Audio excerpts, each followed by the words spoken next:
menjelaskan tentang kebijakan ekonomi internasional. Setiap kegiatan ekonomi, baik di tingkat nasional maupun global, selalu berkaitan dengan kebijakan. Kebijakan adalah seperangkat konsep dan prinsip yang menjadi dasar dalam perencanaan suatu tindakan untuk mencapai tujuan tertentu. Kebijakan ekonomi internasional memiliki ruang lingkup yang luas, termasuk instrumen-instrumen dan tujuan-tujuan kebijakan yang berkaitan dengan perdagangan luar negeri, tarif, serta kebijakan perdagangan lainnya.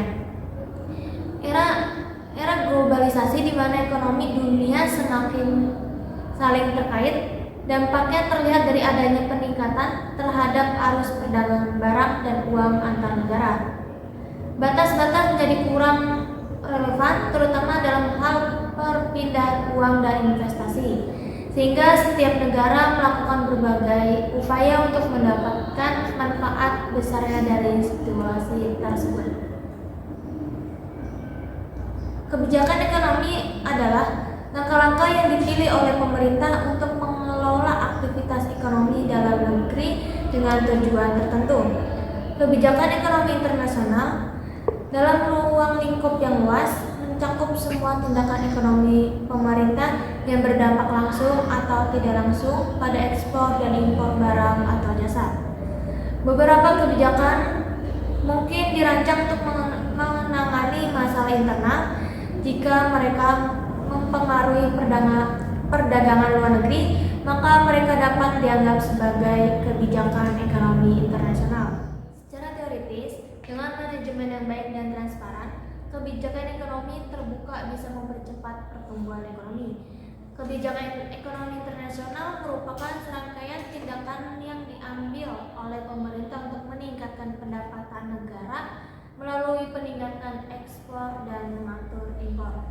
Beberapa bentuk-bentuk kebijakan ekonomi internasional. Jenis kerjasama ekonomi internasional merupakan interaksi yang terjadi antar negara di mana mereka berkolaborasi untuk mencapai tujuan bersama.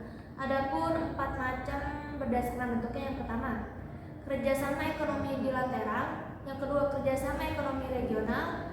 Yang ketiga, kerjasama ekonomi multilateral. Dan yang terakhir, kerjasama ekonomi internasional.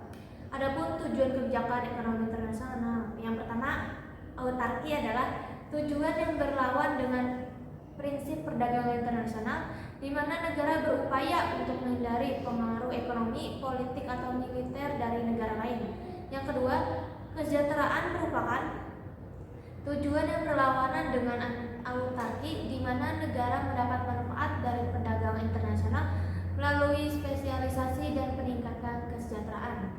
Dan yang ketiga, proteksi bertujuan untuk melindungi industri yang ada dalam negeri dari persaingan barang impor melalui kebijakan seperti tarif atau kuota impor. Terakhir, ada keseimbangan neraca pembayaran adalah tujuan untuk mengatasi defisit dalam rencana pembayaran dan memperkuat posisi cadangan valuta asing. Adapun kesimpulannya yaitu dalam kebijakan ekonomi internasional yang digunakan negara Indonesia dianggap mampu memperlambat proses perdagangan internasional. Itu tidak benar. Beberapa keadaan yang bisa berdampak negatif terhadap suatu negara harus mengambil sebuah keputusan dengan mengeluarkan sebuah kebijakan.